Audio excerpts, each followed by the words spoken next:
Blue, if I was red, I would die. That's not how the song goes. But Cloud9 are one map away from getting the last spot at the MLG Qualifier. And I gotta say, North America, 4 for 5 ain't bad. Well, listen, between you and Blue, like, I've been the one waving the flag here this weekend, which is just insane to think about. Yeah, you made that mistake before. Yeah, well, I mean, of everyone, you guys are both just bashing on him this whole weekend. Someone's got to do it. Someone's got to do it. I mean, basically the entire Counter-Strike community, but someone's got to do it. Yeah, right. Cash, let's talk semantics, because this is another execution-based map, and this is the exact map we talked about Cloud9 having issues on with their T-side, which is where they start. This is a cool switch up to the standard C2 we've been seeing where you play retake on A. Instead of pushing towards the B-bomb site, 3 members of Renegades pushing up mid. They're going to have a really, really quick flank. Azur, he's going to spot this out. Can't land a kill as they cross. There's no smoke there at all. Finally, it gets bloomed up after they've already made their way, and there's nothing. He's going to spot Sponge. He's already down to red. Nothing's going to just push forward. You still gets that kill. Now it's Nothing's trying to pounce. He's traded off. Skadoodle's still here as well in lockers. And he's going to take this fight, grabs one. Can he get the second? Sponge is so low, and he's got to win this battle, but his teammates have eliminated everyone inside the A bomb site. And now Skadoodle, he's out in the open, no cover. Good damage. He does deal massive damage. He gets 1 kill, down to a 1-on-1. Very good damage. Skadoodle going to pick up the USB as well because he didn't want to go for the reload on the Glock, but unfortunately he can't control the situation. Azur does get in front of him very quickly. And that's now going to give the opening pistol round for the second straight game to Renegades. Now remember, they did get eco'd last time. We'll see if Cloud9 can answer with something similar. And how quick will they try and go? Will they rush with Tech 9s and force buy up on the bomb plant, or will they wait for the early guns and play the long game?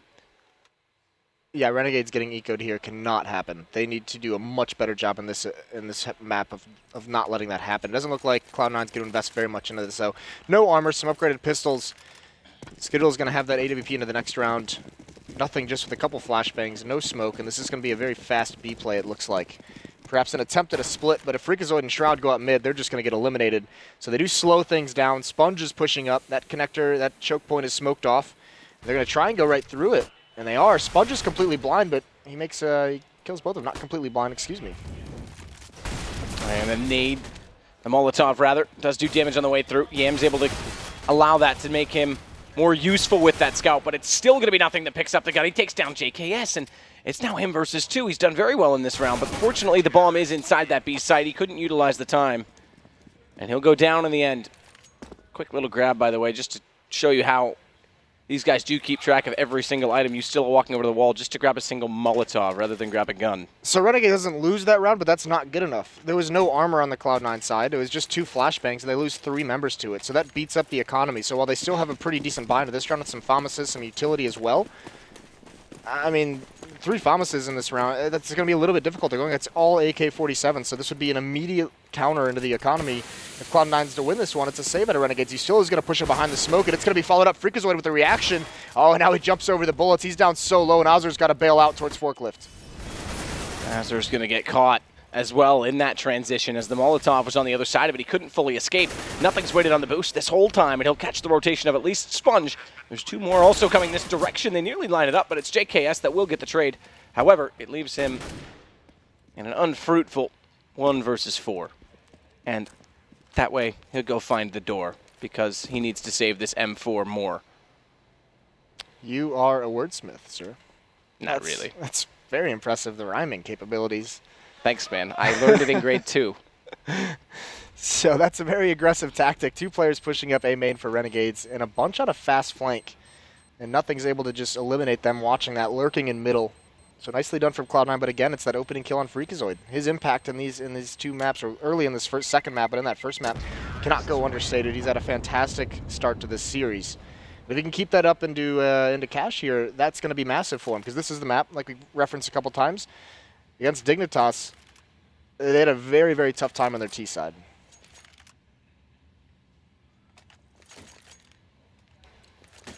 JKS with the solo weapon. A few pistols brought up around it to try and support it, and he's got a kit and armor. How do they choose to play this as a response? Well, not like that. The Sponge walks out and Stewie just obliterates him. They're going to put the rifle actually with some pistols beside it so they can try and push and get information. The plan was to lure them in toward A and play the retake game on a fast wrap, but Nothing's already spotted this. He's going to try and slow this down, and in fact, they will get entirely discouraged. Nothing spotted more than a few, so he's got to fall back himself just to be sure that he stays alive and keeps money rolling. The bomb's going to get planted on A while all of this happens. Yeah, nothing gathers all that information. He does eventually fall, but as soon as he saw the additional members of Renegades pushing towards this B bomb site, the rest of Cloud9 just booked it towards A, where it was basically a free plant. Just Ustilla was there. He was easy to mop up. So now they're going to have to try and salvage this AK-47 if they can. Try and do a little bit of damage to get a couple kills, but there's Stewie in middle still. He's got a triple kill on the round. Going to go for a fourth, but he's reloading as he turns the corner. Yam finishes him off, but I don't think he's going to be able to get away. Shroud gets caught off guard as well, but he recovers nicely. So all tied up, 2-2 now for Cloud9.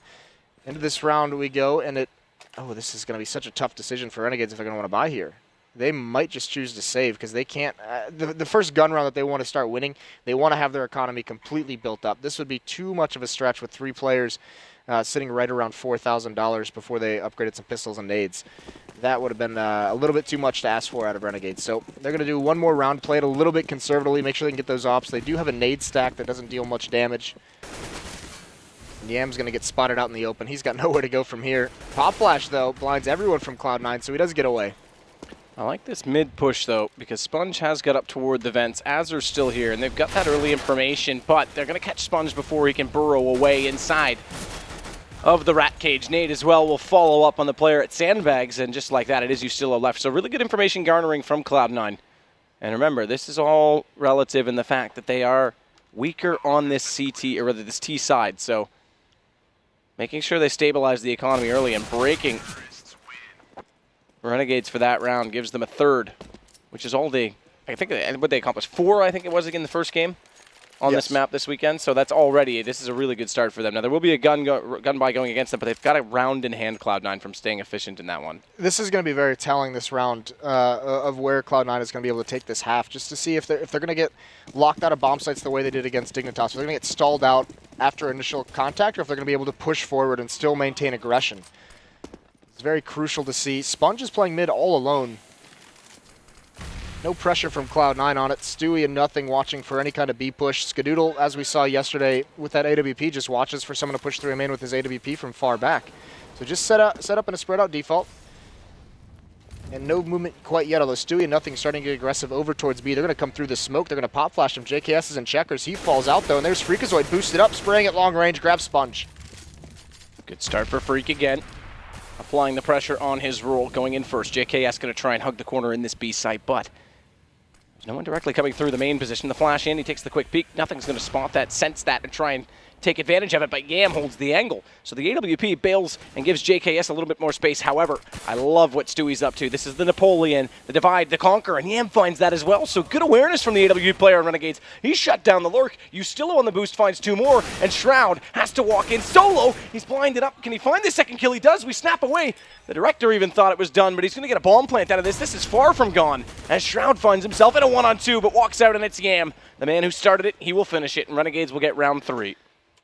Yeah, a little bit of a bummer there for Shroud. The bomb plan is huge, though. Also, getting those 2 kills keeps the economy for Renegades low. So moving forward, Cloud9 can, maybe reset the economy if they win this. There's going to have to be a bunch of drops over. So the money for the Renegade side is going to be running very, very low. It's at a dangerous state. Really cool from Cloud9, though, that the pressure put on B by Nothing and Stewie, flashing through their smoke, getting in towards checkers. That's designed in case there's multiple players defending mid for Renegades. It might pull that second defender away. So the mid aggression was executed just a couple seconds after that. So it gave Freakazoid a 1-on-1 in middle. That's where he found Sponge.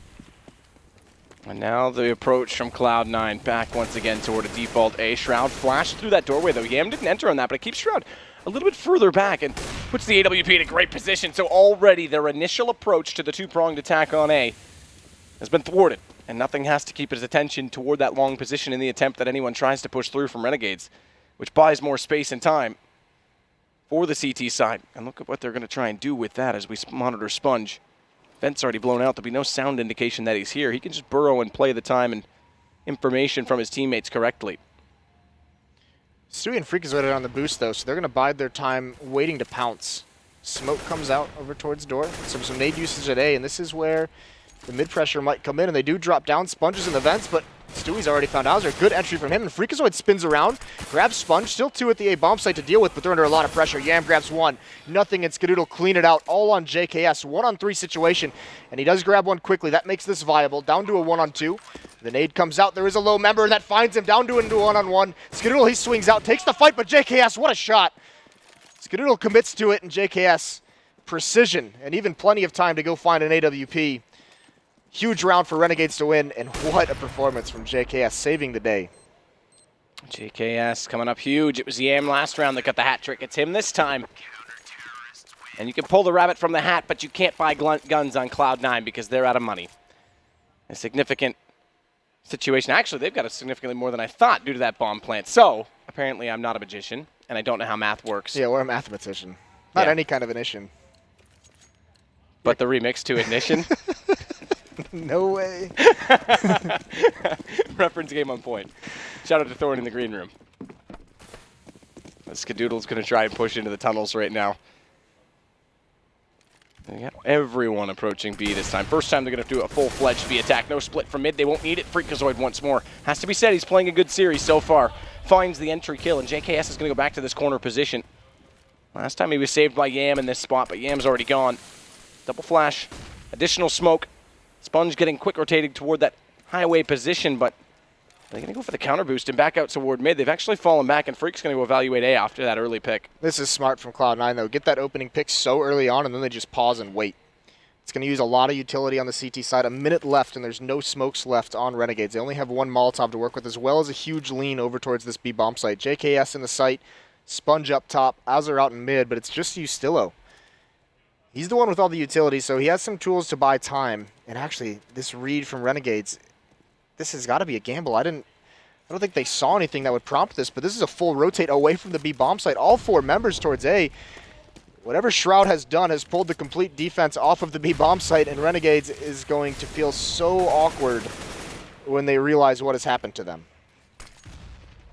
Yeah, absolutely, because they've all rotated. Shroud alone. Single flash and a smoke through that's going to completely commit them to this, and in about 5 seconds when the bomb's planted, or maybe sooner as Shroud does go down to Sponge eventually, they're going to realize, wait a minute, guys.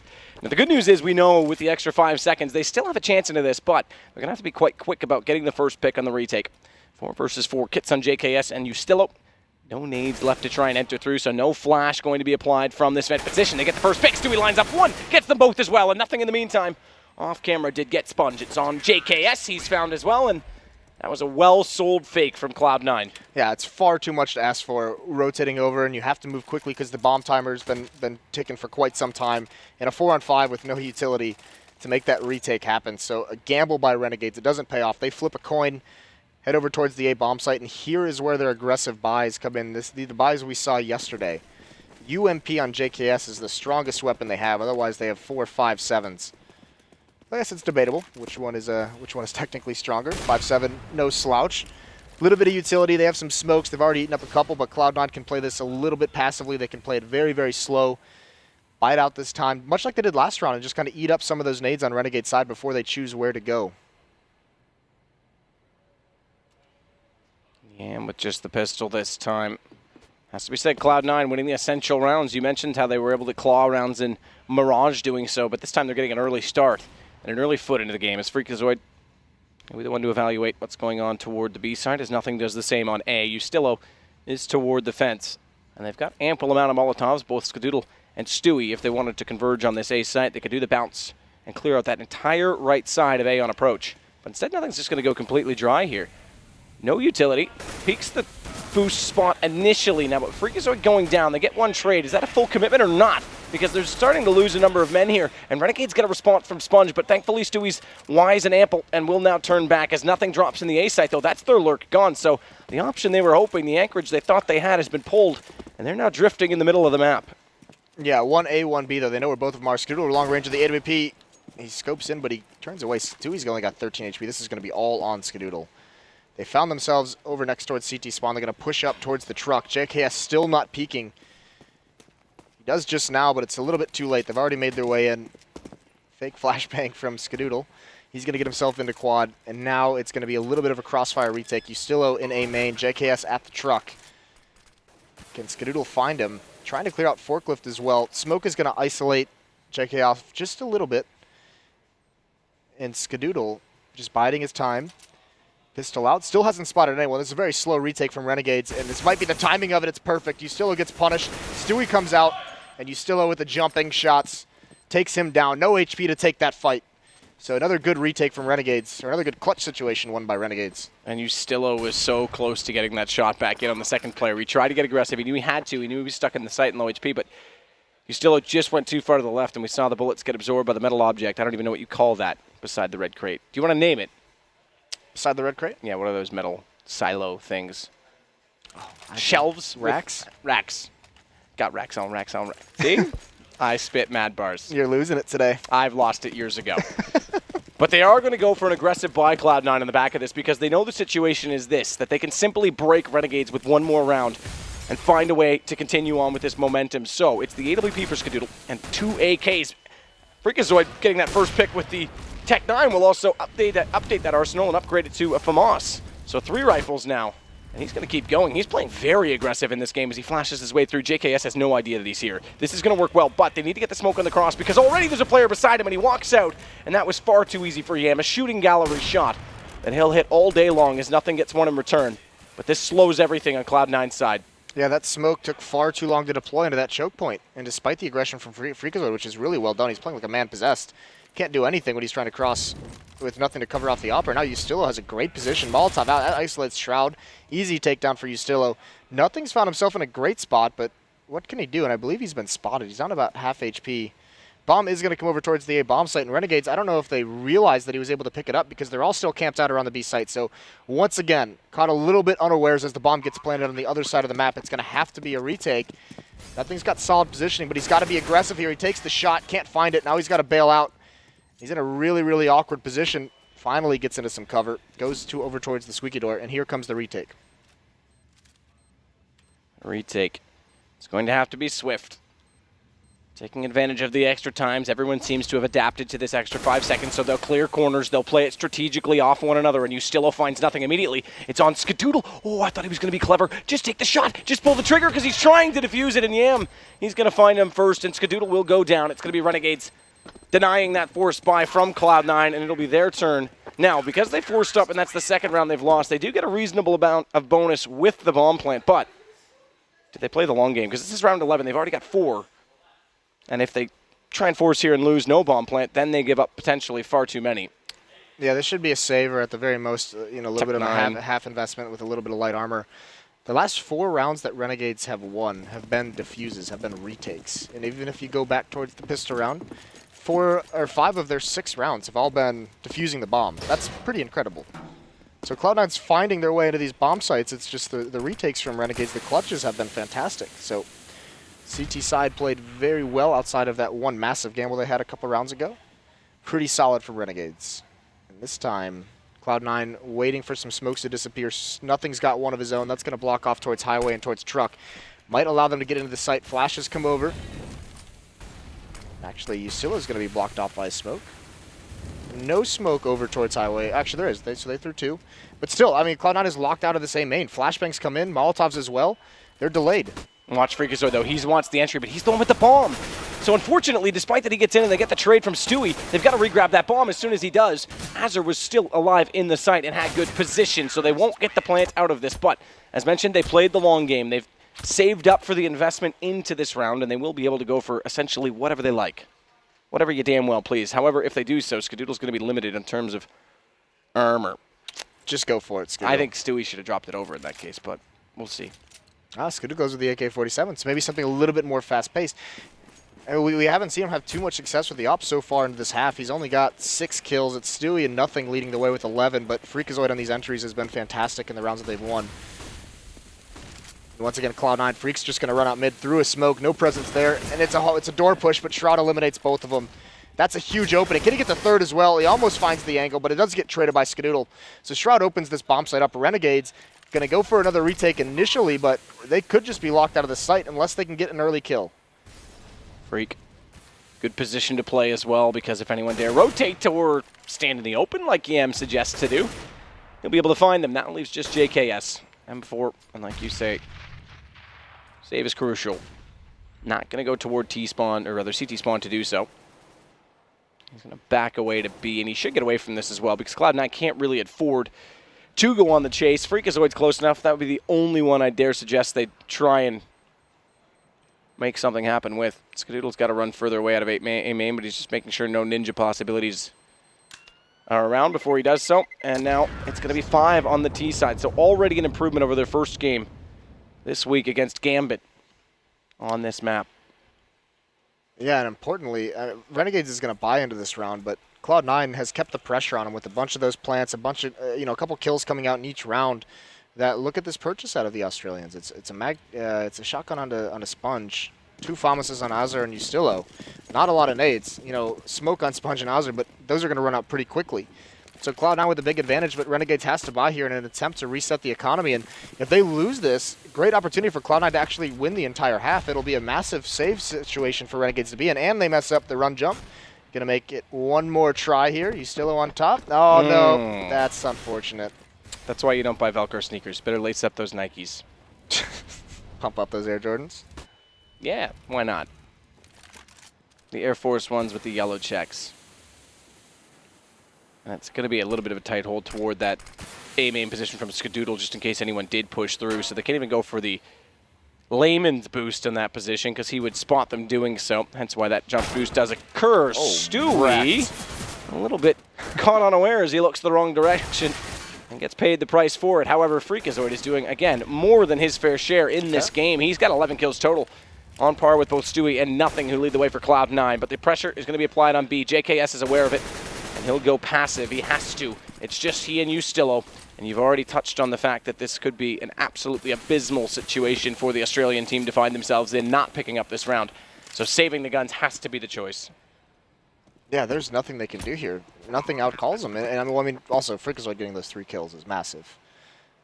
They can go on a hunt here if they want, Cloud9. I mean, this is a situation where they have some money built up. Obviously, I don't think they can just, go running around. They don't have the money to just, not care and jump around corners, but they can aggress a little bit upon the map and see if they can find these weapons. That would help them out immensely. You don't want JKS and Ustillo to have these M4s because that gives them a little bit of a chance. Even with the rest of them probably going to be on a full save, these 2 guns can do some damage that they wouldn't want to experience. So Freakazoid, half HP, he's the one who's going to go searching initially. Nothing is going to meet up with him as well. Still a lot of time on this bomb timer for Renegades to outlast this one. And JKS with the mobility is going to get out of vision just in time. And this is it, Cloud9. They're pushing up towards the door. Ustillo is here. He's going to get the first kill, but he does get traded off. JKS, though, he's going to survive. So 1 gun found by Cloud9. That's huge. 6-7, though. And now this is the scary position that I said Renegades was going to be in. 4 members in this. I mean, all 5 members are just sitting around right around 2,000. So no one can really invest anything into this. Sponge had 2,800, so he buys a Deagle. That's all they can afford. No one can even buy a flash. No one can upgrade a pistol outside of that. Yeah, absolutely not. Stewie already on his approach to mid. Nothing going to push and watch, or rather sit and watch for the push at B for that aggression, for the wrap play. And we know they've tried it before. We saw Nothing getting that exchange once in this game already. It was enough to allow a plant on the A site and take away any chance for Renegades to completely get in position on the flank. Same setup as well with 3 players in JKS that had the rifle. It's the exact same setup. So Nothing's doing well to read this. He's going to try and fake this off on B still, but they haven't got the information. He finds the first, spots the second, sees the third running back through the smoke. Is he going to get all of them? Yes, he does. Rifle goes down, and Shroud only needs to pick up 2 himself off screen, and that's going to now put us on 7s. And like you said, though, the money's still so desperate. They will be able to force. They have to force on this CT side, but it leaves the utility slightly light. Now, the good news is, and for the one saving grace to the whole utility aspect of the CTs and that they have to spend more is that you don't really need helmets. So they go for the chest armor and grab a few more smokes. That's quite a reach as far as saving graces go. I mean, it's true, but I mean, if that's what you're like, oh, good. CT side, can't afford, don't need to buy helmets. Listen, I'm the positive guy. Yeah. I'm from Canada. We're sorry. You and Blue just see your anti-USA sentiments We're slipping away him, okay? slowly. Molotov, look at this push out middle, though. Freakazoid, of course, is going to find that kill, but there's Yam from behind, and Ustillo gets 2 or 3 as well. Wow, that was super fast as Cloud9 thought they could take that. I'm not sure they read that right because they might have expected a force buy rather than full M4s out, but that was impressive. Yeah, that was Renegades just to lead them off the map. Really well done in the defense. Fast play from Cloud9. They try and switch the pace on him. Not going to work too well. But it is a much better terrace half for Cloud9 than we saw yesterday against Dignitas, especially considering they lost the pistol round. hugely impressive. And again, it comes from the bomb plant in the first round, which enables them to buy the early guns, and they break the Australians immediately. Now this game, I think the economy played a massive part in it. The one round they did lose after that. After those 2 rounds they did initially pick up to make it 2-2. They broke them again. It was the essentials. The execution, I have to say, though, the one difference that we can take away from the first Cash game, and this one was Freakazoid. I have to say, all credit where credit is due. He bossed this map. He was fully in control and willing to take the fight every single time. Once or twice a little bit too aggressive. The cross without the smoke out on JKS was a bit peculiar. But I don't know if that was Freakazoid's fault as much as he was just like waiting for so long, and eventually he's like, all right, I'm just going to go see what happens, and he gets picked out. But yeah, he is having a really sick series. Definitely, for me personally, my MVP so far for Cloud9 in these 2 maps. And if he keeps that performance up, obviously yesterday Shroud was the heavy hitter at the B bomb site on defense. Just savage Dignitas. It's really cool to see, but going to be a tough time because Renegades, their T-sides have been improving. We've talked about how good they've been ever since Taipei looked much better. Very good with nades and utility, clearing spots out with Molotovs. And on Cash, that can be very, very effective. And Cloud9 going to waste no time. They're going to push right up in A main. It's Yam who's going to have the pressure on him. 2-push door, and actually Skadoodle and Freakazoid just fall back from A main. So Stewie's got a great vantage point. Spots out the bomb, does some damage. Skadoodle and Freak get hit by a nade. That's what forces their retreat. But these duels coming out from nothing.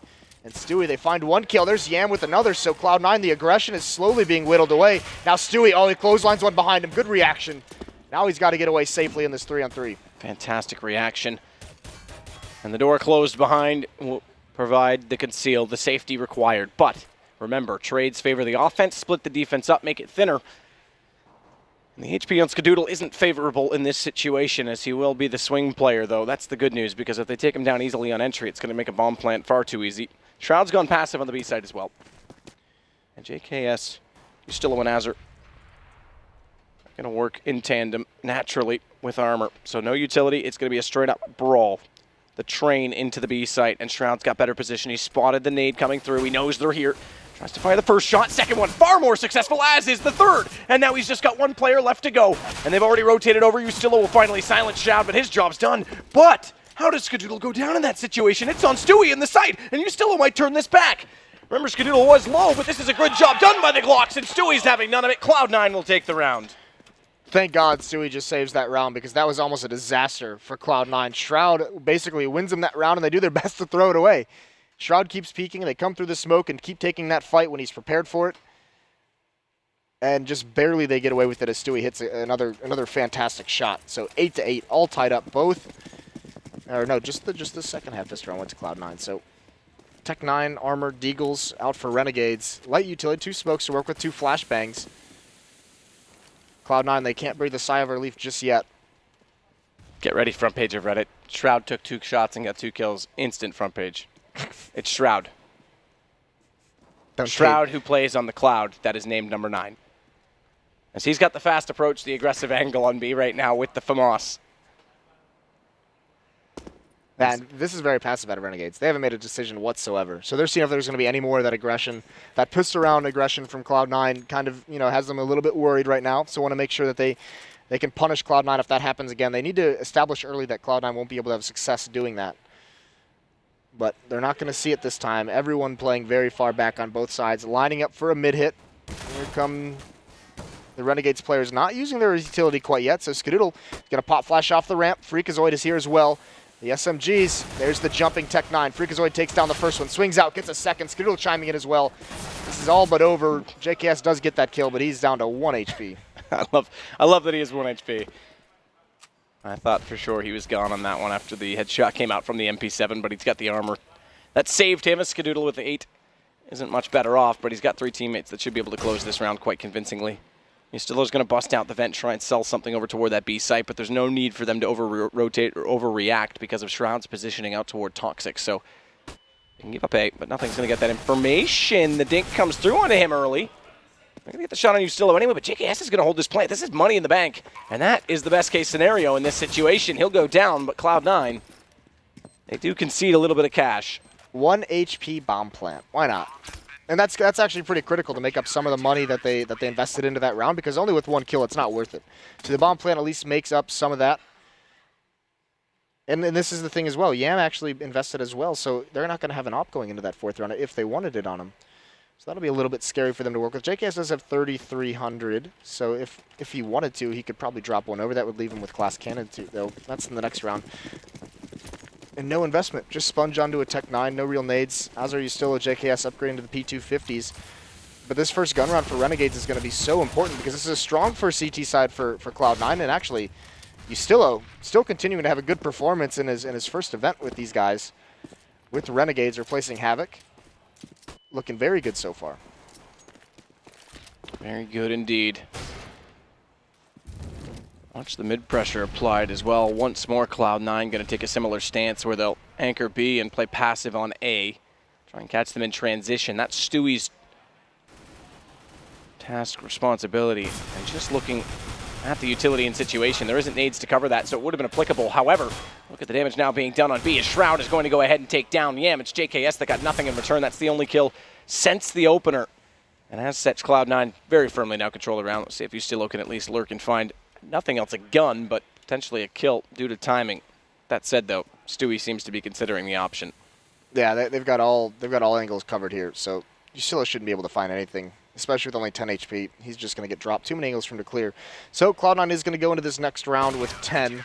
Stewie is not leading the way. He's at the top of the scoreboard, but it's nothing with 17. Stewie with 16. Freakazoid with 15. They're the heavy hitters so far for Cloud9.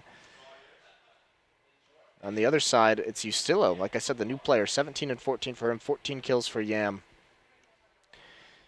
And they do have that op on Yam. It's a glass cannon, so no armor behind this, just smoke flash. So he's going to have to pick and choose his battles very carefully. Doesn't want to get into the choke points. He get naded. Doesn't want to get tagged up by the weapons and mess with his aim with that aim punch. Skadoodle has this angle out towards B.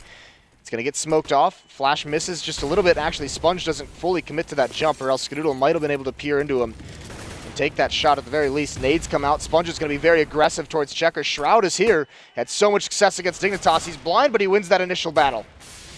Well done by Shroud. Pop flash as well. That quick right click. And instead of spotting anyone on transition, he won't overextend because he can't see beyond the corners, and he goes back inside the site for safety. No battle, no risk.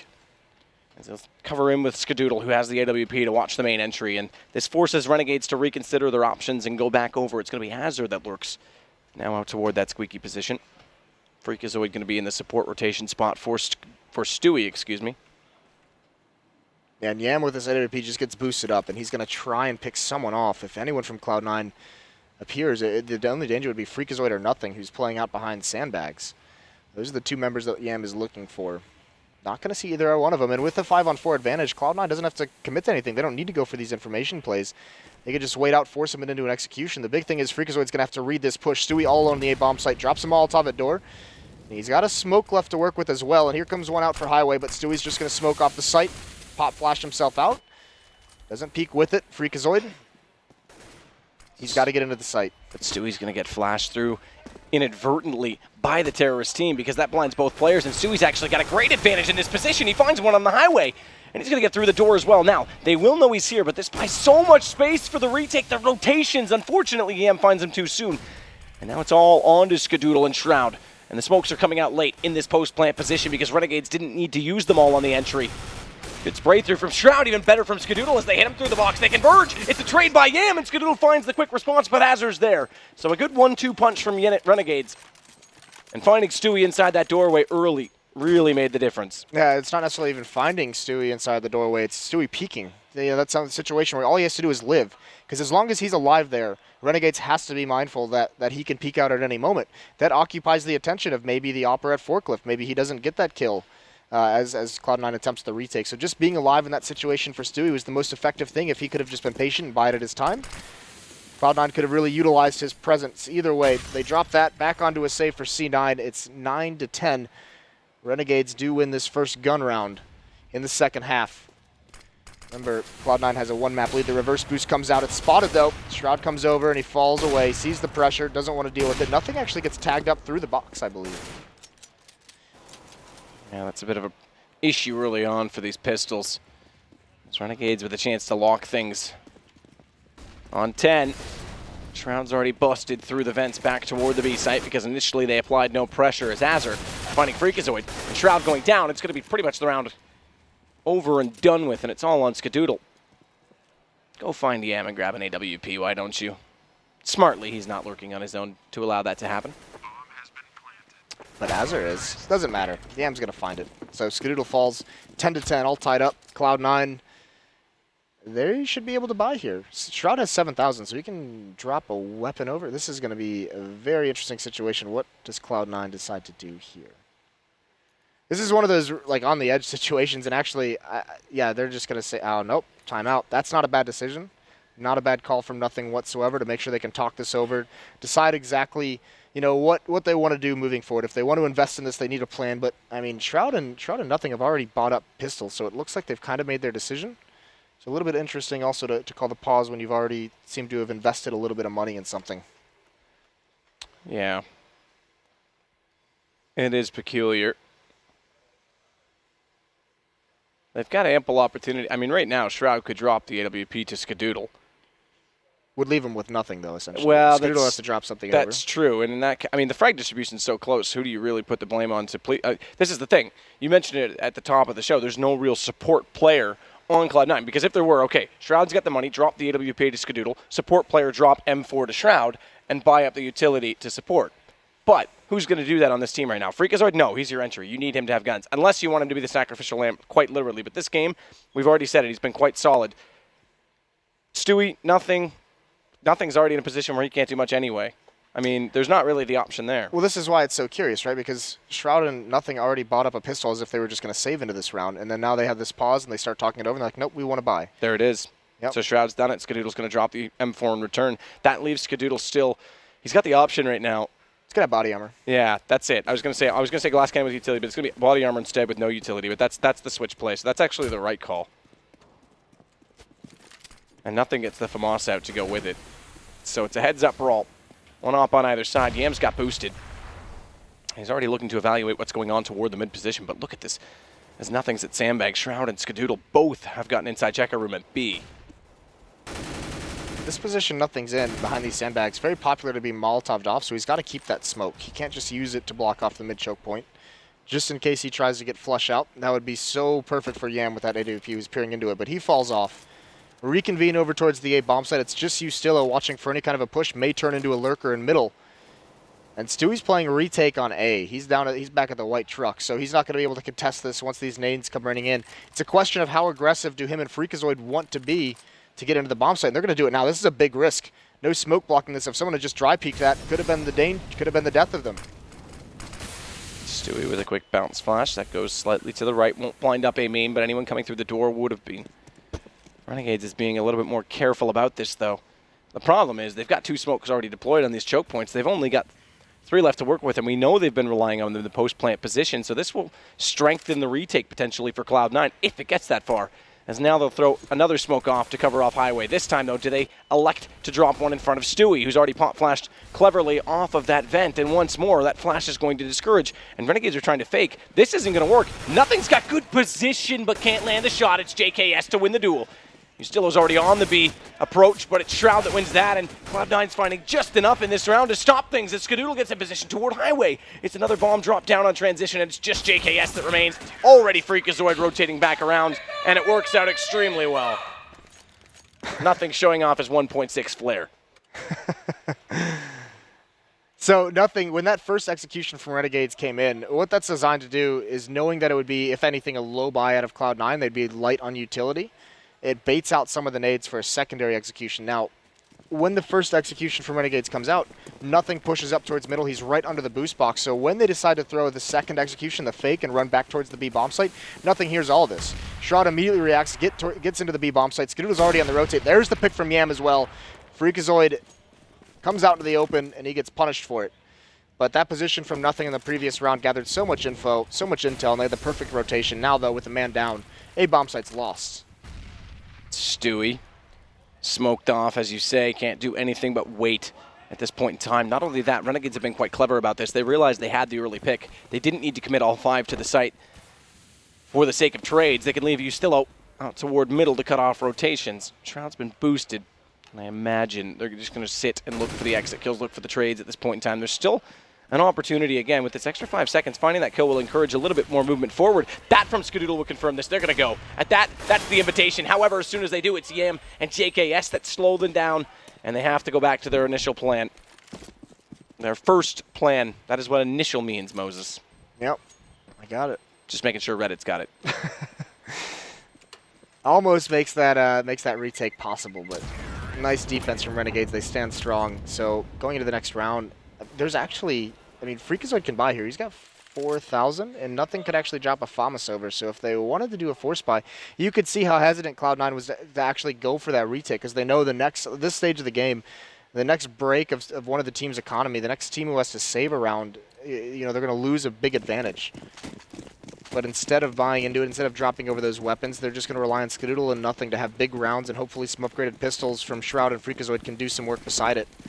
Stewie and Skadoodle, they're going to push in towards A main. It's a fast B play, though. There's Shroud at the P250. They're blind, but he can't get any kills. Nothing also falls with one of the rifles, so another situation now where Cloud9 just has to protect Skadoodle with the AWP, but Stewie's already gone down. Stewie is already gone down, leaving just Freakazoid and Skadoodle. That's my phone breaking. As Azure gets inside A main. And Skadoodle has the AWP, so needs to look to try and save this. That's why I mentioned the Azure positioning, because it is close enough that Skadoodle will have to hit one shot. And he'll do it. Slow peek makes it all too easy, but Freakazoid's gone down. They're going to push on to Skadoodle. He needs to be weary of that. That is a bit careless, I have to say. You're walking into unknown territory and do nothing of it. Yeah, so much time left on that bomb timer for Renegades to hunt him down. No real avenue for escape for Skadoodle. I mean, you could hear it as soon as he gets that first kill. Actually, I don't know if our mics picked it up. I'm assuming they did because it was loud. You could hear the Renegades members just shouting out A main, A main. And you could see all of them converging on the mini-map. So Cloud9 now forced onto a full save. Renegades at 12-11, trying to make a push for this third map. Big advantage here. Spread out into a default, though. No one commits anywhere very quickly. Usilla once again watching for any kind of B push. Yam in middle. JKS and Azure watching respective pushes in A main. Actually, this is very spread out to the point where if one of these members were to fall, if there was some kind of an aggressive play, Cloud9 would have a great chance to retrieve a weapon. But that's not going to happen, as everyone from C9 is very, very passive at the moment. 2 flashbangs on nothing, though, will allow for some pop flashes if they can find a way to use them, but he's boosted up in defense. So that's not going to be too important, too useful in this kind of a position. Yeah, nearly does spot Stewie on that jump. The second time he will. He'll fire through the box and hope that he does land on his desired target. Stewie will not re-peek, at least not I nearly said it again. Initially, the first one, having jumped around, but it's JKS that will jump up from the shoulders of his teammate and wait the opportunity to try and fall down and take over the mid control. But not before initially watching the rotate, as Azure's already opened up the doorway. Smoke's going to cover off the choke point, but it's JKS that gets nothing instead. And by nothing, I mean everything, because one small kill does read the stack, and they can start to rotate back toward the B site. Yeah, Shroud completely out of position as well. That little mini execute at the A bomb site fooled all of Cloud9. They had a stack there initially, but even Shroud pulled out of the B bomb site, so that's going to be wide open. Shroud with the Deagle might try and go for some kills here, see what he can get. Freakazoid is smoked off from below. And fire up top means Shroud can't peek. In fact, he's burned down to about 39 HP. So Renegades, real no chance of them losing this round, and Stillo and Azure pretty much seals the deal. So it's going to be 13-11. Cloud9 now, this is the buy they've been waiting for. They save this full round to make sure they can have anything they want. Skadoodle's at 5,400. Freakazoid's at 6,500, so he'll more than likely drop an op over to Skadoodle just so Ska can have full nade kit, full armor if he chooses it. But this is a big round for Cloud9. Losing this would be so detrimental. That allowed Renegades to get up towards 14. And this second map has been a little bit of a switch. Cloud9 had a pretty decent terrorist half, and now they're struggling a little bit on the CT side. And this is the switch up in tactics, actually. Cloud9 goes to a double op setup. Stewie has one, Skadoodle has the other.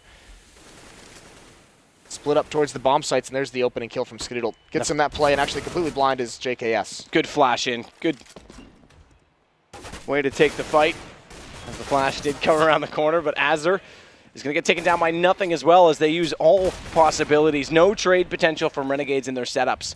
Usually when they do try and flash through an A main, you've got that second player not looking so that he can turn back when the player when Freakazoid in that case does come through the smoke.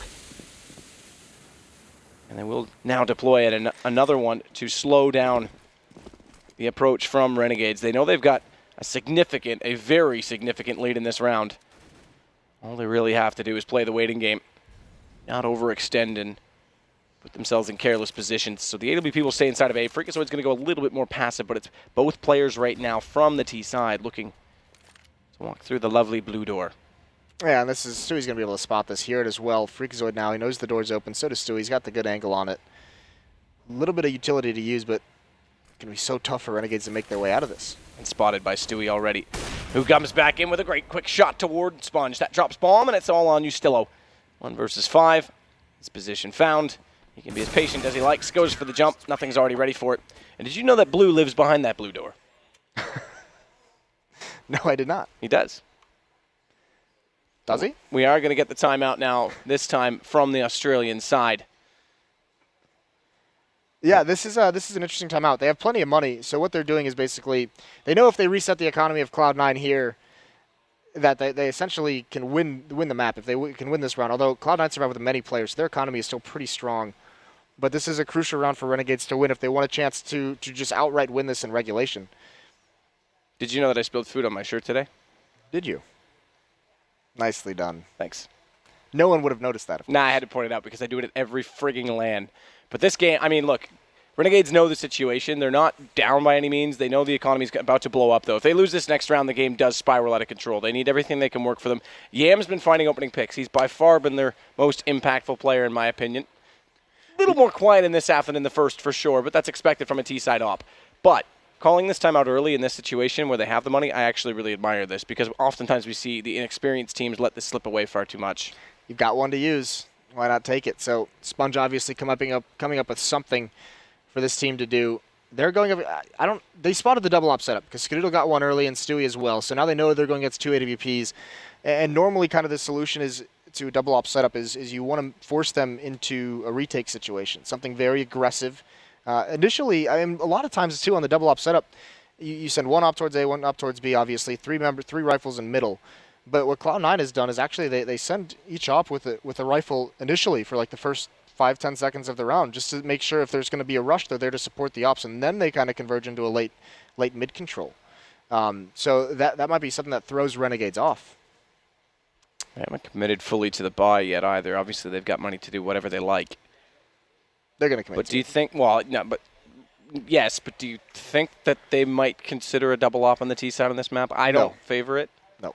Okay, good. Just making sure. There's no chance. No chance. 0%. 0% chance. 16-0, never forget. Pass your biceps. We've all made that mistake. We've all been there. We've all gone full been there Moses before. Yeah, we all have. Me especially. Yeah, Alex last week in Barcelona. It will not be 16-2 again. He did it twice, too. Oh, yeah, that was just that was amazing. That was amazing. What would you change? I mean, we're seeing Cloud9 be a mix of aggression. That time we did see the flash come in from Freakazoid. We've seen them put some pressure toward the B site, but overall it's fairly passive. How do you approach this? How do you break this from Renegades? Not only that, the one thing I have noticed from Cloud9 in this game, which I think is great, is every time they see an execution come in, they know the execution. They know the smokes are thrown from well back outside of A main, so they've got time to deploy one of their own. And Renegades look like they're hesitant to go through that initial smoke.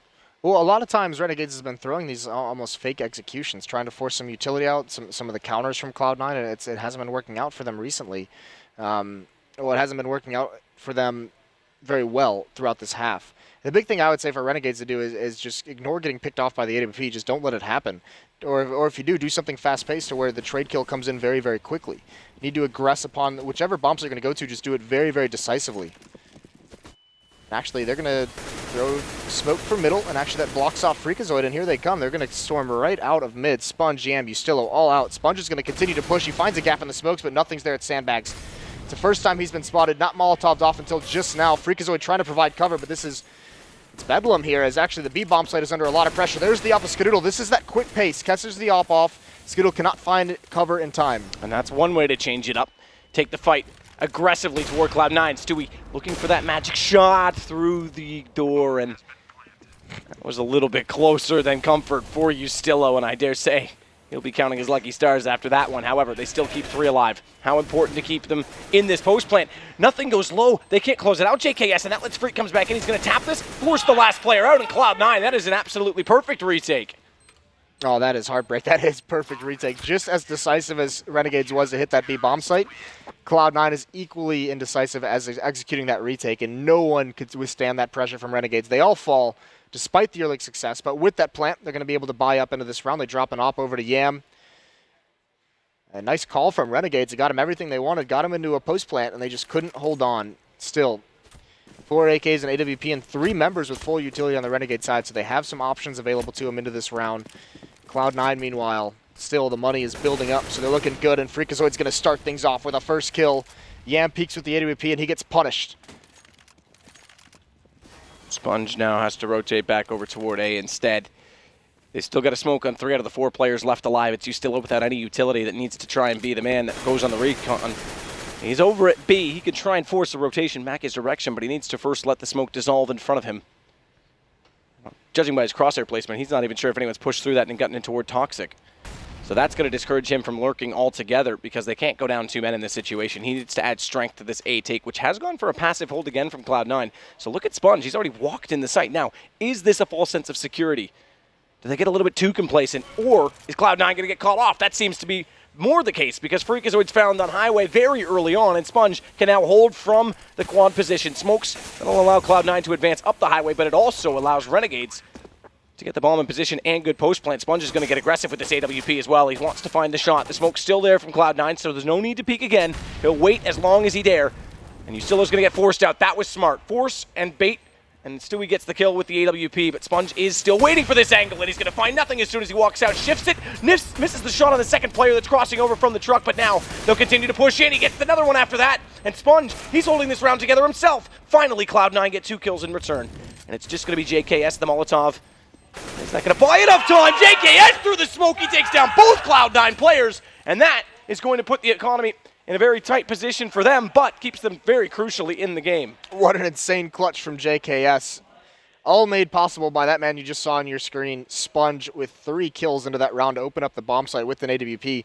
That first kill onto Freakazoid on Highway had to have been a mistake from Stewie, thinking maybe he had something covered or some kind of miscommunication, where either Stewie didn't let him know that they could just walk outdoor like that, but you're playing a retake on the A bomb site when you have a double op setup. There's got to be at least spotting for information. And either way, Cloud9 almost makes it work there in the end, but JKS, the hero, comes up big. And now Cloud9 into this buy. 2 members on just pistols. Their money is depleted. Renegades has bought themselves a lifetime, and winning this round, if you're Renegades, Cloud9 has basically nothing to work with going forward and nothing to try and force overtime with. So this is a massive round for both of these teams. JKS boosted up, still a default. No one wanting to give up any kind of early kills. Pop flash into A main, though, and Freakazoid's going to grab a position over by Lockers. Azur hears all this, by the way. Azur knows that push was in. He knows they spotted for intel, and more than likely he's assuming they're pushed up. And Azur is going to be slow about going over. Molotov will cover off the white box. Skadoodle will give up mid entirely. It's going to be, this has got to be a pop flash. Nope, here they come out towards middle. Azur leading the way. Yam as well with the AWP. He's going to jump up on the box. So this is the pick into that A bomb site. Stewie's back in the corner, and he's jumping, trying to find this information. He spots that, so he plays it a little bit more safely now. Yam has the angle, but Stewie's isolated in the site. Although nothing is pushed forward, he does get that first kill. It's a push. And there comes the pop flash, not in time. Good trade from Ustillo. JKS will follow it, and now Stewie is the man under threat, but the smoke's out. He's going to flash through. He's done it before. He'll do it again, but Ustillo's going to get the trade this time. There will be no ducking and diving in behind the blue door. Skadoodle, though, count it for him as he gets in a quick rotation position. And before the bomb goes down, it's already into a 2-on-2. He's going to go elevate himself toward the catwalk again. Double Scope needs to be weary of the fact that he's doing so because as soon as he does, the timing is off. Ustillo finds the kill, and it's Shroud with the pistol. He'll push forward. AK grabbed, or rather AWP grabbed, but still has to find the second man, and Shroud does it over the edge of the smoke. You can call him what you want, but he's going to step up and be the hero in this instance, as he now will put 14 for Cloud9 and an economy ruined for Renegades. What a round from Shroud. What an aggressive play. Has to clear out Forklift so quickly. With just the 5-7, the hero play comes in a 1-on-2 situation. Doesn't even want to use it. just jumps up on the box and ends things. So JKS had that incredible clutch in the 1-on-2 last round. Shroud responds in kind, and look at this. An equal effort on the C9 side. Stewie, nothing. Freakazoid, 22 kills for Stewie, nothing. Freakazoid at 21. Just willing their team to 14-14. And like you said, it's not a completely depleted economy for the Australians. They do have 3 Galils, 2 Tech 9s. It's an ugly buy, but they don't want to play for overtime, so they're going for the win here. Look at this. What a ballsy play, the run boost. Shroud has huge positioning now, and he can drop behind them, and this would be a massive play if he's able to pull it off. He sat back in a good enough position. He's bought his time. JKS isn't going to see him there. That's 1 kill. Freakazoid. He's offset the cost on the other side as well in favor of Cloud9 as Sponge is still inside that checker room behind the box. They haven't sorted that just yet, but he's so far removed from his teammates in this position. Shroud nearly caught him there. He's just going to wait. Slowly but surely, they're going to have to lurk over toward this B site. And how aggressive does Cloud9 get in trying to find out this information? They don't need to be aggressive at all. They have a 2-man advantage. Just play it patiently. Shroud can have an early rotate to either bomb site, so can Freakazoid. So this is a beautiful setup for C9. Skadoodle holding the angle. Spots at least the first nade going out. AWP in hand, and they are going to push through. He thinks the second one's a flash. It's not. That allows at least 1 kill for Azure and Sponge on the entry, but Skadoodle's got one in response. Here comes the flank through the vent. It's Freakazoid showing up, but he can't take the last man down. Sponge survives with 13, and that means a 1-on-1 now commences. And smartly, Sponge has gone through the smoke. Freakazoid's late to respond, and it's a long rotation for he as well because there's no one to boost him in the vents. He's just going to have to let this happen, and he's not yet aware of the fact that it is. He knows it's definitely possible, but it's a game of chicken. You know, he doesn't want to just commit himself towards sprinting over towards the A bomb site. And this is, well, aggressive play from Sponge. He's got a Galil at long range, just wants to spot him out, but Freakazoid with the USP is prepared for it. Sponge with almost no HP takes a risky peek.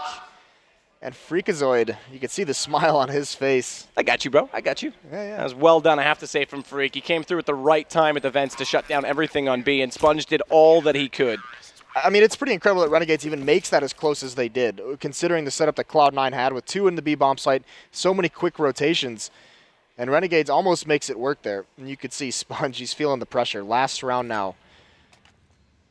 If they go out 0-2 in this best of 3, losing 16-14 each one, there's no more crushing way to lose 2 maps to get to the major. So it all rides on this for Australians. The hope of the entire region. Yeah. Mongols couldn't be here. Immunity didn't qualify for the qualifier in this instance, and Renegades for the second time are facing elimination before making it through to the main stage. It's pretty sad how it's gone down, but we'll see if they can find something. 1 round to force overtime. Not much guns and weaponry to do it with. The Deagle of EM is going to get aggressive. No one's checked the sandbags yet. Freakazoid's in a crossfire as well, so this should be a trade inevitably. That is going to be a flash over. He's forced back up. Yam's still trying to fight onto him, and Freak's going to be distracted. This is now going to allow some positional control in toward the A site for Renegades. They found that first pick, but there's no Molotovs. They've got both kills in the A site. Bombs in their hands, and they can now go for the plant. And Adler's going to plant it as wide as possible. He and Yam both low on HP, but Skadoodle going to get a position on the truck. Can't spot anyone yet. They've made their way back to safety, back to that A main position. The smoke may have dissolved, but the flash will catch him as he tries to get more forward. Nade from Shroud. Is it going to catch Azure? Not quite. Just too far off to his right side. And Skadoodle getting aggressive with the AWP because he has to. There's no other choice, and he overcommits. He looks to quad. Scoping in gives Sponge the chance, but it's Shroud again. He's clutched it 1-on-2 before. He's got the FAMAS to try and do so this time. Doesn't spot the player on quad, though, and it's going to be overtime. Ustillo will keep Renegades in it. That's an incredible performance. Renegades, Yam just occupying Freakazoid's attention, and that allows the rest of the Renegades members to swarm into the site. They get both of those kills. I think they only lose 1 member when they trade in. So Cloud9, everything they could have wanted in that round to just win in regulation, not able to do it. So Renegades not willing to give up this spot in the major just yet. Not without a fight, that's for sure. And I have to say, the economy was back and forth. Everything was back and forth, but it's impressive that Renegades were able to pull themselves back in this, having given up so many rounds to Cloud9. We thought their CT side was their strength, their bread and butter on this map, and they equal the task. It goes to show you, and remember where Renegades was just a few weeks ago before Ustillo came on board, came overseas with them and joined in, and their practice regiment increased. They were not a T-sided team by any stretch of imagination. You couldn't put that to them on any map. I mean, well, think about where Cloud9 just was. You know, the performance we saw to them earlier in this tournament, not even able to put T-sides on the board. Now Freakazoid has showed up. I mean, this is the thing. Their T-sides didn't look anything crazy strategically, but Freakazoid has been playing out of his mind in this event. A little bit of a mistake there in that last round. That's a battle he definitely should have won with Yam. Got him down to about 10 HP. Yes. But outside of that, he's had a very, very strong event. Or an event, not series map. So far. Yes. Yeah, map Excuse definitely. Me. Series as well. Yeah, there's some decent trades on Mirage, but map for sure. Keep that in mind because when they do go back over to the T side, that may be something we have to keep an eye on as the defining factor as we do start out. So MR3, as always, in these major qualifiers, 10K. Sorry? 10,000. Oh, yeah, we went there. 10K, 10,000. Just making sure. Which currency? I believe US dollars, actually. You would say that. I was going to go with Swedish kroners. Were you going to go with, like, loonies and toonies? Loonies and toonies. Why not? 10,000 bucks. But we do start it off, and one team, Cloud9, has elected to go double op. Now, if you lose 2 consecutive rounds, you are in a position, having invested, if you invest heavily into these AWPs, that you will have to save. But it's another play, another aggressive play at that from Cloud9 and Freakazoid. He goes in and finds Sponge. There's no one in a tradable position from Renegades, which we've seen time and time again from them on that A-main approach. So Azur now is going to be quite isolated in trying to approach that squeaky door. There's no second prong, and they've got to go back and go for the boost instead. Yeah, they were lined up to do an execute on this A bomb site with Sponge falling. They've dropped that idea. They were lined up for a smoke execute. But instead, they've switched things up. Yam is going to try and pick out towards it. Oh my god, nothing. Has found just the smallest corner with which to survive. It spreads there at the end, but not enough to kill him. So they think this is cleared out. Nothing can just relax, and he's going to peek, and he's going to find Yam. Free kill. Yam has got to be so confused how he survived there. How lucky is nothing? It's Stewie with the second shot. Quick scope. Azur falls, and Ustillo is the only one left. Heartbreaking for Renegades in this first round of overtime. Absolutely, the double op setup. Skadoodle hasn't really had to use his, but Stewie certainly has. As he's proving to be worthy on the weapon. A hat trick for him. Ustillo falls only with 1 kill. And it's Freakazoid, the man that he does find, the one who opened this up. And Renegades need to be aware of this. That flash position, it's not hard to counter. Even if Sponge has to sit back toward the doorway of A-main. At least then they get the information required. They don't have to commit to that early. I didn't see because it didn't. Did Freakazoid get pop flashed in? I feel like he just decided to just go YOLO and just swing on it. He had to have gotten pop flashed. I think he was. I was watching Miniman. I think he was pop flashed. I don't 100% know, but you could be right. Maybe he is manning up again. Either way, it's a position that when the trade comes in, Renegades aren't looking at it. Now they've got the double setup. So this is more traditional. You've got an op to watch the push and a second man behind the box facing away from the entry. So if a pop flash does come in, Yam slides to the right, the second rifler comes up and has vision. This is what the counter to this play has been all along. Well, this is also an off angle, so they switch it up instead of Freakazoid, Stewie with the op. And how long is he going to sit on this? Because eventually there's going to be pressure towards door. But Yam may just unscope to walk into this, and this is a little bit clever out of Cloud9. Freakazoid has fallen away, so Stewie's just here all on his lonesome, and one's going to walk into his crosshair. He was so patient. He goes for the repeat, gets the second. Now he's peering towards door, takes the blind shot. A little bit early, but the Molotov is going to force Azur away. And Stewie has put his team at a huge advantage in this round of overtime. Don't give it up. Be careful with this peek. Stays alive into the site. Freakazoid also over at forklift and support, and that leaves the only option for you still to make some kind of a play out mid. He's going to try and do exactly that. Nothing's burrowed his way toward the right of the Z connector, so there's not much room to hide behind that corner. He's got to face eventually, but meanwhile, Freakazoid, he'll start things off once more. It's responded this time, though. Azur and Ustillo each with a kill. And Azur with low HP is going to try and flash through. Stewie's already shot off the AWP, but he switches in time to get to the pistol. And both rounds to start this off go the way of the counter-terrorists. Now that does, as mentioned, mean things get desperately tight on the Renegades side. Yeah, they have nothing. They really have very light on utility in terms of nades that they can use. Even Sponge is down on a Tech 9. So is Yam going to be, so both the members who had bought ops. And even JKS is just on AK-47 and armor. And these slow tactics out of Renegades have yielded them absolutely nothing. Still the double op setup for Cloud9 on the defense. It's been wreaking havoc, even going back into regulation. Now a fast mid to B split. Nothing playing with the edge of the smoke. Finds that first kill. Meanwhile, in the B bomb site, it's going to be Shroud. He's going to try and hold strong, but there's the opposite Skadoodle chiming in. Azur gets 1 kill, Yam the other. They swarm the site down to a 3-on-3. Azur's waiting for nothing to come through. It's a smoke disguised as a flash. And it does force both players out of position. They won't commit to this just yet. Stewie going to get naded. Stares it down so as to negate the damage, but Nothing's gone for a different approach, and Azur's not considered this. His timing could be off on this, but nothing doesn't spot him just yet. Stewie's got it covered. That drop, though, that's going to give him away. Quick little shot, turns back, he baits Azur out. It works well, and now they can try and converge at a crossfire. Stewie bait to one, nothing to take the other, but Yam's found the first shot, and he's going to control it all. The AWP, it'll win it for Renegades, and they do manage to salvage one round. Nothing's very fortunate to get away with that second kill. That had to have been a mouse wheel jump where he just mistakenly jumped and fired, but got the kill anyways, and then didn't realize the Opper was close to his left. He went out like he was behind boxes. Either way, 2 rounds on the CT side for Cloud9.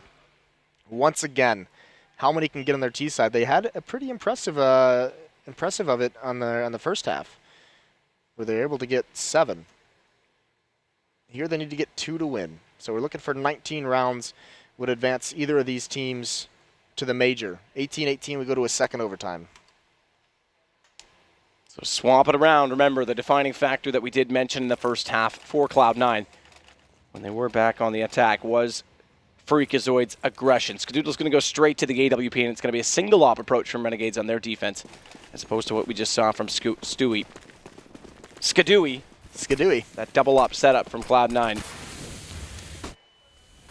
Look at this. It looks like Yam wants to do his own aggression towards A main. Freakazoid already out mid. He gets dropped by Azur, and there's actually no trade. Look at the aggression. Yam legs one. Can he get away in time?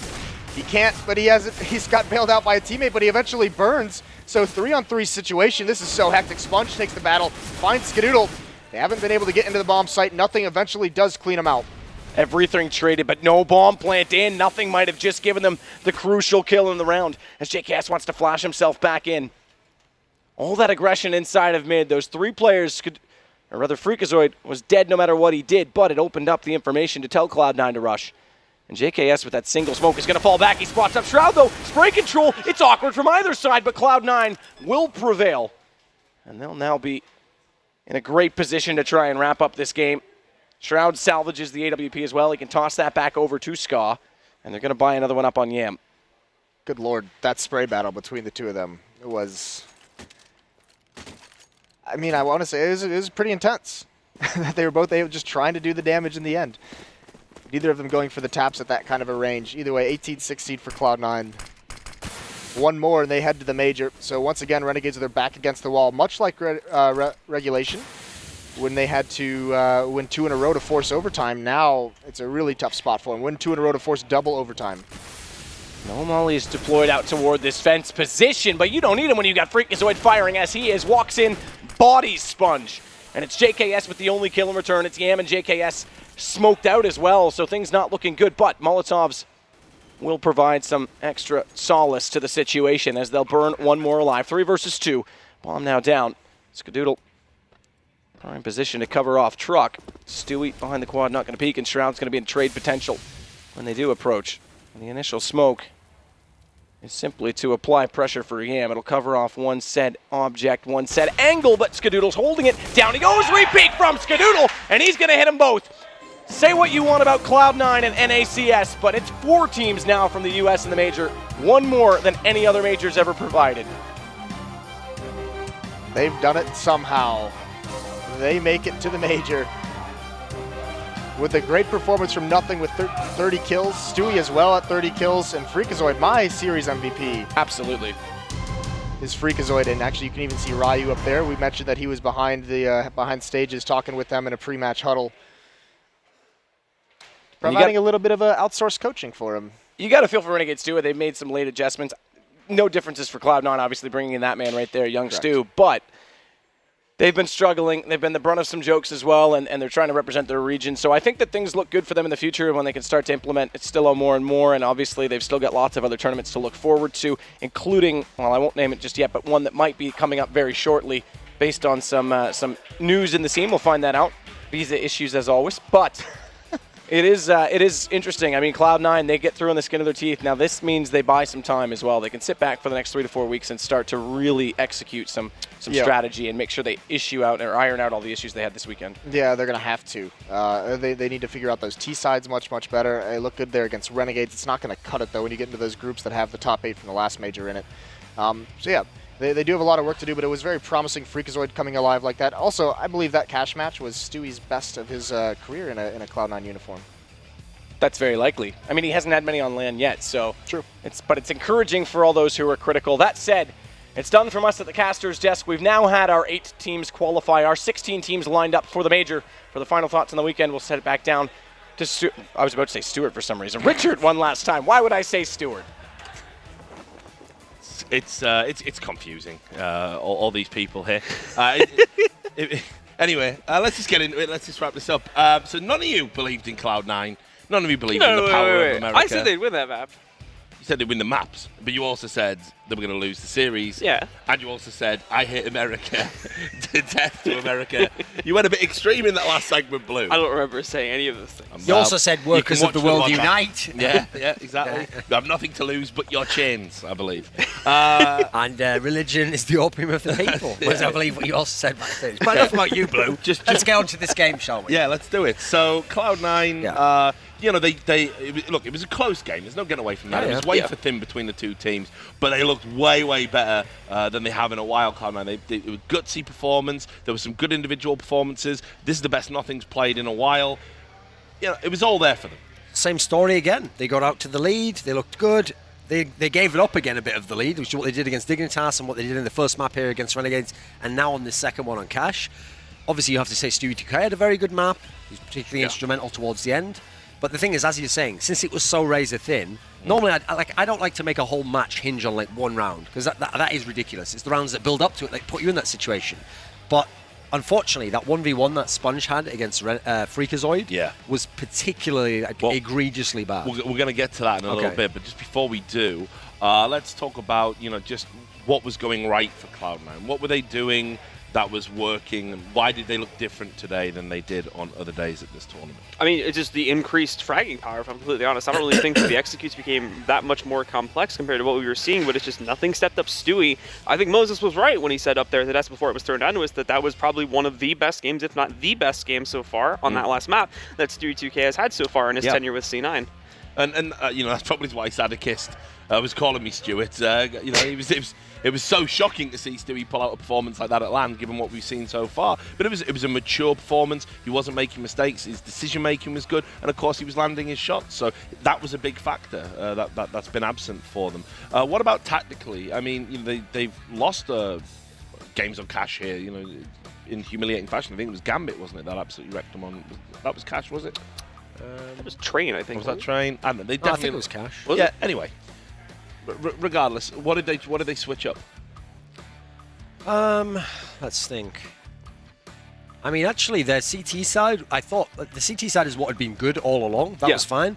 But actually, Renegades got like just enough that you thought, Renegades have to get a good start themselves. But then Cloud9, actually, the key thing was they got their T rounds early on. That's what allowed them to get their lead. Whereas their problem before is they used to get into that classic scenario, which in CSGO is when you know a team struggles on T side, which is like early on, you're not getting any T rounds and you're not getting any kills. But you're thinking, don't worry, you've still got like 10 rounds to play, 11 rounds to play. But then you're just getting slower and slower and slower, and you go more and more passive.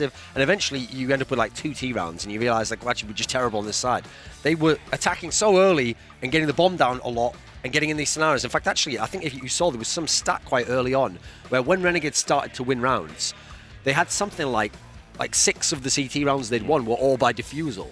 So that's a good sign right there. Cloud9 was always getting into the site. They were always putting the bomb down. And actually, in terms of the Cloud9 scenario, they actually could have won this map much bigger if it wasn't for some heroics by JKS. He had to win a couple of 1v2s. Otherwise, actually, this is probably a comfortable win. So I think overall, you have to say, looking at both maps, Cloud9 played the better, obviously. I mean, they got through 16 rounds. But as in the overall style they had was more fundamentally sound. Like they did what they wanted to do on the T side. That's the difference between the Cloud9 that I've seen now and at the past tournaments when they didn't even look like they knew what they wanted to do on T side. Well, I'll start running the replay so you can see just how closely poised this map was. This replay, of course, brought to you by the Score Esports. We've got several of these lined up. Now, I was going to say, you could basically break this down to being a performance of 2 stars. You know, Stewie 2K had his moment, but over the series, Shroud, absolutely brilliant. And, of course, JKS and Renegades was kind of like the nemesis. But, like, this opening round from Shroud, he gets those 2 picks there. Tellingly removes JKS from the equation. But you can see how just back and forth it was. Bastillo going in for this pick here, spamming away. Stewie holds his nerve and gets that kill. Vital pistol round for Cloud9 there, and that set it up. You know, all of a sudden we knew there was a real chance that Cloud9 were going to be able to get out in front. This entire second half was filled with frag-worthy plays on both teams, actually. I think one of the replays we may have coming up here in a few moments might actually be from the perspective of Renegades, but both these teams, like I said before, were just going absolutely crazy here in the second half. The biggest screw-up, I think, happened... Let me see if this is the one right here. Yeah, well, this is the bomb site battle right here. Yeah, so this is not the one. We'll talk about the other point I had in a moment here, but this was another crazy battle that the guys on Renegades had. Yeah, and again, just back and forth. You know, Sponge, he does pick up that up from time to time. Obviously, yeah, he wasn't playing the angles very well. Yeah, I mean, you can see it's not his primary role. He did get that first kill, but this is just brilliant from JKS again to pick up both of them. You know, smart play, throw the Molotov down behind the smoke, uses the recoil control perfectly to get 2 headshots. And that's what I mean. You've got to feel sorry for JKS. Like, he had such a great series. He's such a great performer. Not only did he get a bunch of clutch rounds himself, all with a man disadvantage, but also... every time he died early in the round when it was getting late, you just felt like, well, that's probably their chance to win the round there. I mean, that's unfortunately, that is kind of his role. He is very, very good at winning those clutches. But in good teams, the round's not over when the clutch round guy dies early in the round. But unfortunately, yeah, you had that kind of sense in this game. Yeah, if JKS isn't the last alive, you know, our Renegade's going to clutch. Now, speaking of clutches, I think this is the 1v1. This is criminal. It might be. Well, I was just going to say, this... big mistake. Australians reputed to be descended from criminals. This was a criminal 1v1. Well, I'll bang this gavel right now. And this guy's going down for a long time. No, but I'm telling you. So here's the thing, okay? Sponge gets the bomb. Yeah, he has low health. But the thing is, first of all, he's used mind games on Freakazoid right here. He's got it. He's legged it all the way over to the other side. This is great stuff because actually, if we could see the screen, there we go. Yeah. Freakazoid hasn't come over. So yeah, it's true with the new bomb timer. It's not like he's not going to be able to defuse it, but he's going to have to hoof it over now. Yeah. I realize he's worried maybe Freakazoid went backwards, but to even peak here with the amount of health he had, unfortunately, was probably a really bad idea. I think in that scenario, not even playing this in hindsight, what you probably have to do there with your health is literally not show and try and use the surprise element. So be behind the door, be in the main, and you have to hope that when he taps the bomb, you can just peek at that point. That's where your one advantage can come from. And instead, he got killed by a pistol, long range, through one crack in a car. The worst part about that situation, too, is Freak. That's not the first time where someone has exited the B bomb site and 1 versus 1 rotated all the way over to A and planted, and Freak has been the one from C9 that stayed alive and actually messed up the 1 versus 1 due to being on that B bomb site and not realizing his opponent is rotated. It's happened 2 or 3 times in the past, but I think that's actually the first time I've seen him clutch it out for the win there. So that was a situation that Sponge absolutely should have won, and you can see from the scoreline there, if he did win it, then his team might have had the map. We might have been going to his map number 3 right now. Yeah, like that's an example though of where like the risk reward doesn't make sense. Like let's say he runs over there and Freak isn't there, right? So he knows Freak's not there. He knows Freak's coming somewhere else to the site. He's still doing what I said originally. He's still just going to hide, and then he's going to try and go out when Freak taps the bomb. So he hasn't gained anything there. Let's say he sees Freak like that, but Freak doesn't kill him.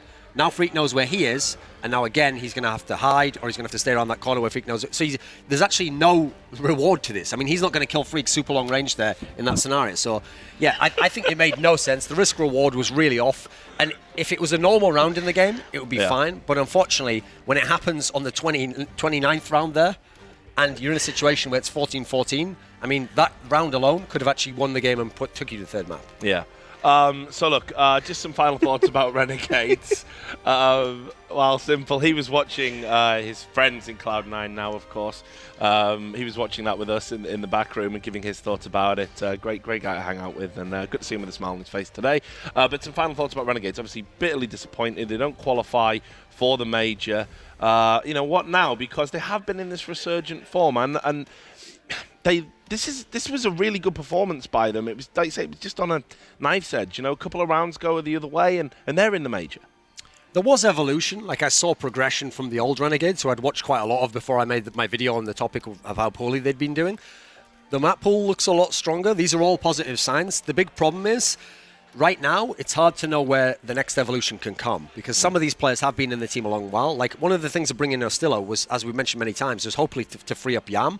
They freed him up a bit, and if he had the AWP and he was in his comfort positions, he could get kills. His problem was, whenever he didn't have the AWP or they didn't have the economy to get him the AWP, like when they were force buying, he tended not to be a factor in the rounds. Yeah. They were largely carried still by JKS with clutch rounds and Azza just with fragging. So that's the old story. That's what we know already. Sponge had a pretty poor performance. And so the problem is if he has a pretty poor performance, then he better be doing amazing strat calling. They better be winning lots of T-rounds there. So the problem you're seeing here is things are all decent, but there's like a few small scenarios where if they all add up, it's going to lead to a loss. Yeah. So my problem is I think they're good now. I think they're a decent team.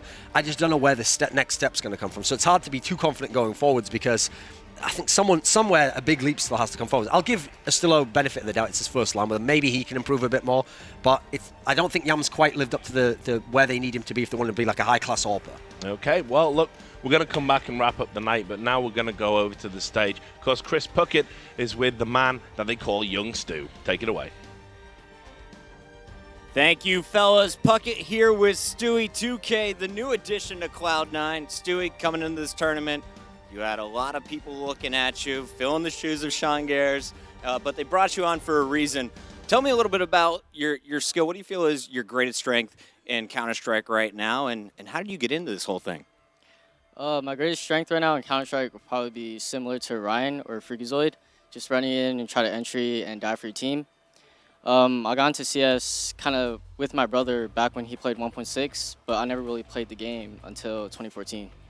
2014. So you've been grinding on it. I've always been watching your stream. You've always been kind of known for your fearless play, running through smokes, challenging. You just have insane aim, always able to win those gunfights. Joining this squad, though, did you have to change your play style at all once you joined Cloud9? Joining the team definitely made me a smarter player, make better decisions, and just use my aim, but also use my head. Well, it looks like you guys had a pretty interesting tournament. You know, it wasn't super smooth coming in day one, not the results you wanted, but you came out of it, the group of death. You're now going to the major. Talk to me a little bit about this tournament. Who was the toughest opponent for you guys, and what did you learn from day one to now here on Sunday? Looking at our groups, we thought Renegades would be one of our tougher opponents, and we just came in strong, and we were able to finish it out. There's a little bit of in-game trash talk. We saw some bodies being shot there on Cash. We thought you guys might be able to close things out in round 30, but instead it went to overtime. What was the team communication? What was the chatter going on with the squad, and how were you guys able to close it out? Well, the 30th round, we just had some miscommunications, which made us die in the A site, and we went to overtime. But when overtime came, we just had a stronger mindset, set the pace, and just closed out the game. All right, last question for you, my friend, before we get to the shout-outs, of course. Talk to me about Nothing. Coming into the event, he was honest with everyone. He said, you know, I'm not super comfortable as an in-game leader. Do you think he's going to be your in-game leader moving forward into the major? We're looking for help. We're looking for coaches to help out Jordan, but he has a lot of weight on his shoulders, and I do feel bad for him. He's working hard. He watches demos. He does his work, and he's trying his heart out.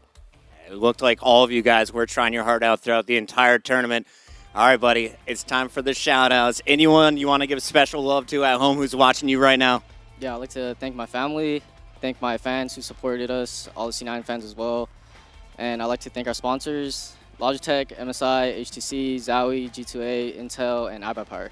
Well done, my friend. Stewie 2K is headed to the majors with Cloud9, guys. You can catch them here in Columbus in just a few weeks. That's going to wrap it up for me, but the analysts still have plenty more to say. Let's send it back over to Richard Lewis. Thanks a lot for that, Chris. Well, you can say what you want about him, but he can reel off them sponsors. A lot of pros can't do that. He's a seasoned veteran at that, so incredible scenes. But you can see that again, the issues for Cloud9 aren't over yet. You know, he did allude to it there. We know we need help, so we need either somebody to come in and take the in-game leader duties, you know, from Nothing, or augment his ability to be an in-game leader. You think about just how close their performances were this weekend. Imagine how it's going to be depending on how the groups in the major pan out. They could be going up against Fnatic or Envious or really any of those, you know, like top 4 or 5 teams in the group stages that could just completely crush them in their current state. So yes, this is a victory today, but will it be a victory at the major in this current state? No. It will be absolutely decimated if that's the case. He just won't stop, this kid. He's just spitting hot fire about North America, this kid. Look, Blue, you're good at what you do. You'll make a name for yourself. You don't need to be controversial and edgy. Leave that to the edgelords. Anyway, let's do a recap of this tournament. Let's start with the Group A bracket. So confirmation that G2 Esports, they have qualified. It was close, it was touch and go, but they got there in the end.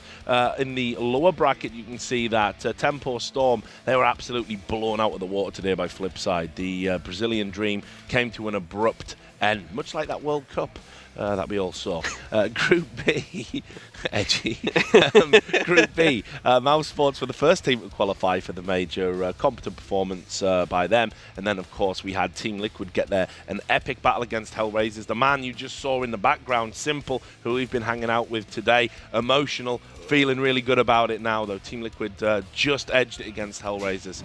Group C, and we can see there, Splice, the Cinderella story of the whole event, really. Shouldn't have been here, seized the opportunity, beating CLG, beating Vexed, and they go through. And then CLG, who were pretty much, underwhelming over the course of the tournament, they managed to edge a win against SK Gaming and then eke out a win against Vexed. Group D, the final group, you can see that Gambit, again, another surprise. They went through after beating Renegades in the winners final. Cloud9 battled away to knock out Dignitas, and then they managed to battle away and beat Renegades 2-0 in two incredibly close games to fly that American flag you've seen waving across your screen, because MLG have gone full Patriots. So there we have it. Now, just to bring you up a reference point for you, you can see who's qualified. There it is. Mouse Sports, G2 Esports, Splice, Gambit, Team Liquid, Flipside, Counterlogic, and Cloud9. So in the end, Thorin, NA pretty well represented. It was looking bleak on day one. Yeah, certainly in terms of the qualified teams, yeah, they managed to get 4 teams through. So basically the best, well, almost the best you could hope for. Pretty good. I mean, touch and go on a couple of them. Team Liquid obviously very close to going out. Even though Cloud9 won 2-0, both maps pretty close here. CLG certainly had their moments against Vexed. Amazingly, the only team who actually had an easy run was Splice. And they're the ones who weren't supposed to be here. And so they are supposed to be at the major in a technical sense that my lawyers advise me I have to say. But we'll leave it, whether they should or not. That's sort of an existential question for the philosophers. Yeah, I guess. And Blue, I mean, you've been harsh and critical of American teams. What do you think of the field that have qualified for this major? I think it's looking pretty good overall. How you doing, buddy? Congratulations, by the way. We are just talking about you. You can make your point. Hey, Ryan, you too, man. Keep smiling, right? Peace. So, yeah, what do you think of the field? Do you think it's pretty strong?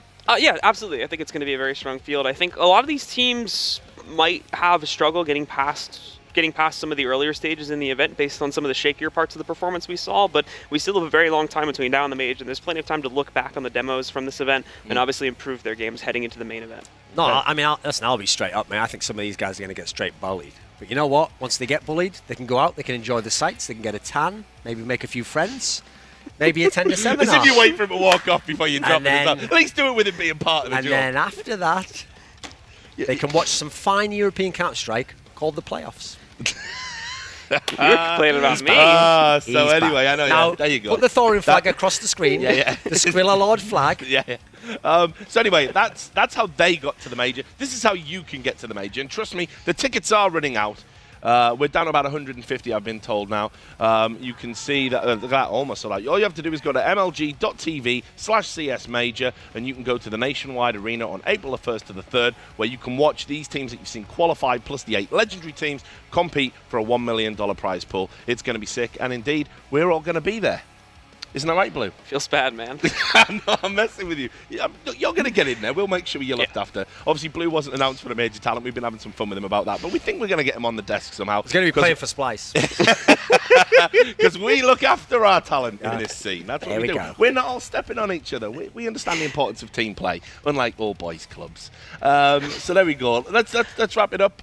Final endearing memories. I've had a great time. It's been wonderful to do a desk again. Feels like a long time. So what games and moments stand out for you? I'll start with you, Thorin. Yeah, it was all right. There was those games with the shooting and then the bombs planting. Sometimes diffused, sometimes not. Sometimes bombs exploding. Sometimes teams giving high fives. Sometimes shouting. Sometimes stoicism. Just resolutely enjoying a victory or building on defeat. There was some very good commentary, only for one of the games. Then there was people from Canada awkwardly looking away, sometimes not even making eye contact with the partner or the screen.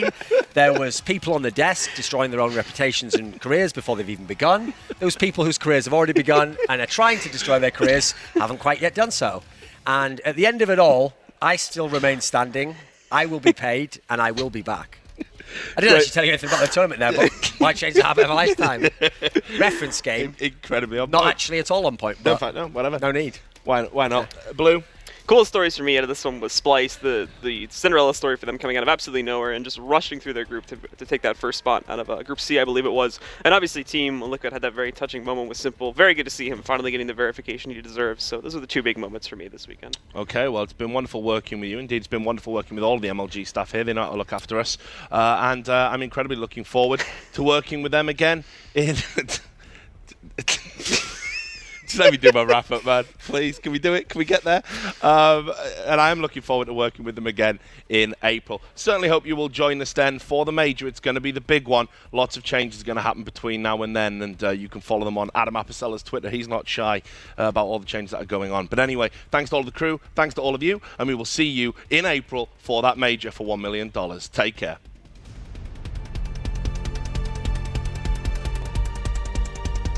Join us on April 1st through the 3rd at the Nationwide Arena in Columbus, Ohio. Watch the best teams in Counter-Strike Global Offensive go head-to-head for a guaranteed prize pool of $1 million. He could be able to get this. Got the ace clutch! Shazam! Teams like Fnatic, Envious, Virtus Pro, and many more will be there. VIP is sold out, so make sure to get your general admission tickets now. Buy your tickets now at mlg.tv/csmajor.